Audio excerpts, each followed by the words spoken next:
Gee, 36,289 people in the crowd for that one.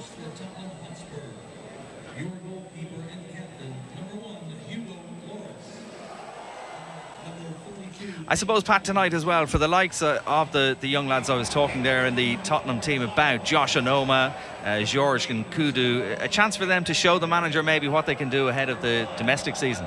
Yeah, of course it is. And like I say, you know, the manager may be looking to bring players in, but he also may feel that he's got some young boys that are ready to step up to the plate, and this gives them a great opportunity where they're playing against real quality opposition, and if they can perform at this level against quality teams like Paris Saint-Germain, well then, you know, he might have to dip into the transfer market. He doesn't like changing the squad.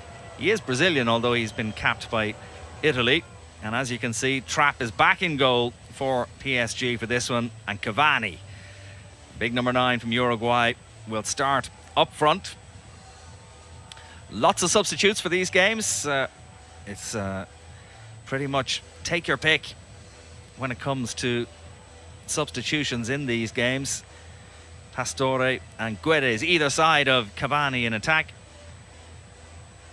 And Alves there in his usual position at right back.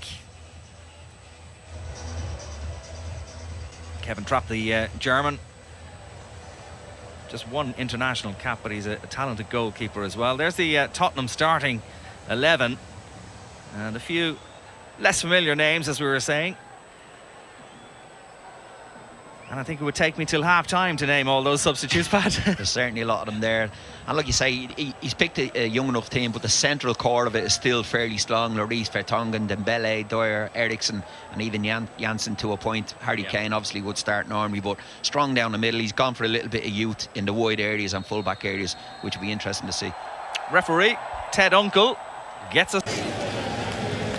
Kurzawa. Good ball by Kurzawa to Rabiot, and a chance here for Paris Saint-Germain. Cavani in the centre, and it's 1-0. Flag stays down, goal counts, and Paris Saint-Germain lead after just 5.5 minutes. And it's that man, Edinson Cavani. Rabiot with the break, and a clinical finish from the Uruguayan. Yeah, it's a good finish. Rabiot, like you said, did really well because he held the play, held the ball for a time that he's going to play it into Cavani's path. Here you see a great little play at the back, nice and confident in their own 18-yard box, pop it around, get it out wide. I think it's the other centre half. It's Carlton Vickers, dives in a little bit there, gets caught out, and here's here, right? He just waits and waits. Great way to pass, and he's not going to miss from there, Cavani. No chance for Lloris. Cavani from 9 yards out, stroking it home for his first goal of the season. His strike rate last season was extraordinary in 36 league matches. At times to just drop off and let them have possession. Let's see if they can do with this one now. Break forward, a shot from distance. Oh, what a goal! And what an equaliser for Tottenham. Out of nothing. An absolute doozy. Oh, well, some strike from Eriksen. I just spoke about him saying he is a quality player for him. I loved watching him last year. I thought he was player of the year, to be honest, in the league, and he was different class. And here you see, I'm not sure whether this takes a little deflection on its way in, but again, good build-up play from Tottenham. Keep the ball, started sloppy, but here you see Eriksen just stepping in, looking forward, and it's a fantastic strike, and there's no stopping that. See it here. I don't think it did. I think it just looped up and over the keeper, maybe caught the underside of the crossbar on its way in. You see it here, fantastic strike from Eriksen. Yeah, just hits the underneath of the crossbar, and a brilliant goal. That was worth the admission money alone. What a strike from Christian Eriksen. Out to Lo Celso. His ball to Cavani is a peach. He's doing just enough, but still there for PSG, and it's over the bar from Pastore. Chance. Yeah, it was a chance. Lloris did really well. Read one for in through to Cavani. Here's he takes on his chest. Keeper's out, gets a hand to it, doesn't go too far. And it's a decent chance. There's 2 or 3 Tottenham players and a goalkeeper between, you know, him. Back to his goalkeeper. Oh, and it's gone into the net. What a calamity for PSG. We were talking, Pat, about how casual both teams have been actually at times at the back. That is just We've seen a brilliant goal from Tottenham, and now we've seen an absolute joke of a goal, but they'll take them all. Well, what I've said earlier on, Trapp, they obviously have real confidence in him because everything is passed back to him. Normally there, he's under pressure, you just put your boot through. Here you see it, pass back, clear your lines, there's nothing on. Tries to play a ball through, and that's a sitting midfielder pressing the ball for Tottenham. Dyer, I think. But this one's just got to go up the pitch. I know they want to play, but at times there's a place and a time. That was ridiculous, wasn't it? He won't get an easier goal than that, Dyer. Eric Dyer with a big smile on his face, and why? It's 2-1 for Tottenham. 2-1, Pastore, the Argentine with the corner and the header on target. Easy enough save for Lloris in the end. Yeah, it's a great ball in from Pastore into the box with his right foot. Great ball in, and a good header as well. Gets it on target. It's Cavani again. They should build up play from Tottenham. The ball finds its way across. The flag has stayed down, and that's an unbelievably cheeky effort. Eventually the goalkeeper Trapp is able to save, but I must say, I thought Ben Davies was offside there. Yeah, he liked to save it from the other angle, but luckily he looked offside. Great little back heel, I think it's from Ben Davies. Yeah. First half here as PSG press for more, and look at the space here for Pastore in the box, and it must be, it is, it's an equaliser. It's 2-2. Pastore, the equaliser for PSG.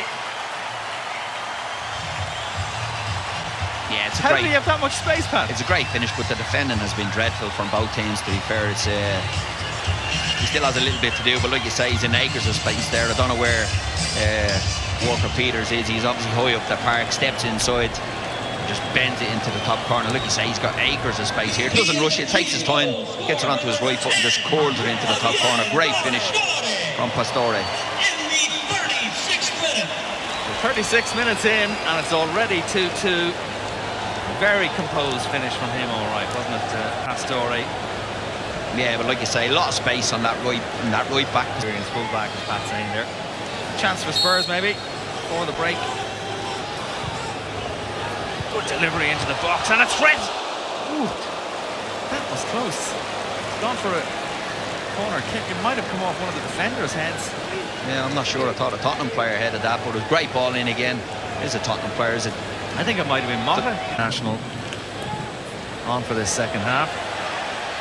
Ready, the ball played towards Trapp. He's handed the ball outside the box there. And what does the referee do here? Well, it looks like he's going for the red card. Indeed he has. Trapp, well, it's just not his night, really, is it? He's just had one of them nights, hasn't he? And he knows he's looking to the sky saying, what am I doing? I don't know why he's coming out that far, because the ball has loads of pace on it. It's going to get to him. It's not stopping that. He's got to come out to the edge of the box. But he finds himself in no man's land. Then obviously he thinks he's still in the box, puts his hand up and stops it. And Harry Kane thinks, I'm only on a couple of seconds here and I've got a chance of scoring. But that's going to run through to him. He doesn't need to be where he is. Positional sense very poor. And again, you know, it is a friendly, but the referee doesn't have much choice here. I don't think, Bart, to send him off. Just handle it with both hands. Yeah. For good measure, yeah. Yeah, I think the referee, Ted Uncle, was left with no. Alphonse Areola, he actually started the game against Roma during the week.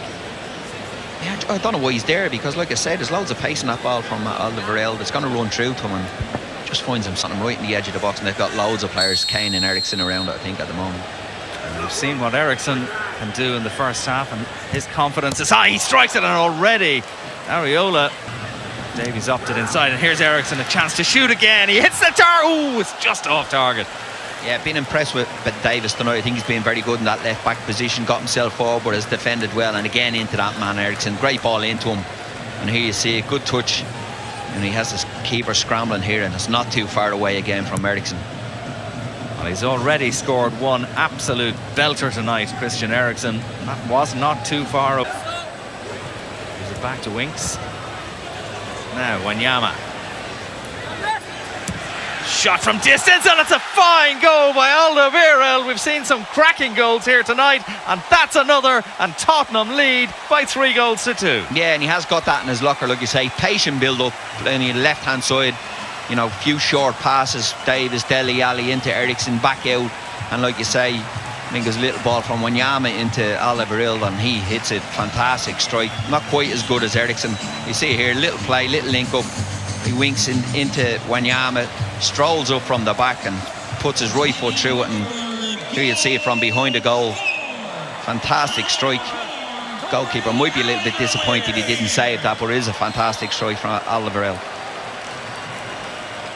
Centre half, who doesn't score too many goals. He only got one in the league last season for Tottenham. But that evidence of what he's capable of. A man from Antwerp. And if that does prove to be the winner, scored that all-important third goal. Good ball by Davies. They're claiming for a handball. And the referee is going to point to the spot eventually. Yeah, I think the linesman is the one. I don't think the referee has seen it, but I think the linesman has been flagging there since the ball went across. And Kane will get a chance to open his account, obviously. I think they're complaining that his hands were down here. No, it's before this, I think. He's definitely not for that. It's for the switch of play to the far side. No, I don't think it is for this. No, that's just a block with his foot. I think it's from the ball that was switched out wide to Paris Saint-Germain's left-hand side. The defender, Marquinhos, shakes his head. I think they will claim that they were very close to the Tottenham player when he struck the ball in the box. Areola is going to face Harry Kane. Harry Kane scored 5 penalties for Tottenham last season in those 29 goals. So what's the betting here, Pat? Does he make it 4-2? Yeah, I think so. It's been like you say, he hasn't had a lot of the ball tonight since he's come on at half-time, but the keeper's made some good saves as well so far, so we'd fancy Kane from there. 3 minutes to go in Orlando. Chance for Harry Kane to make it 4-2. Oh, Harry Kane fires it to the roof of the net. 4-2 for Tottenham. And that is surely game, set and match. Yeah, he didn't take any chances there. He just put the ball down, put his laces through it, smashed it down the middle of the goal. Keeper, no chance. And Tottenham fans in the crowd very happy. Here you see it straight down the middle. Just power, pace. Keeper stays where he is. He saves it, but he's just taking a little guess to his left-hand side. But real venom in that shot from Harry Kane. And like all strikers, I know it's only a friendly, but get off the mark, get your goal, get going again. It's just repetitive. The more goals you score, that confidence is there all the time.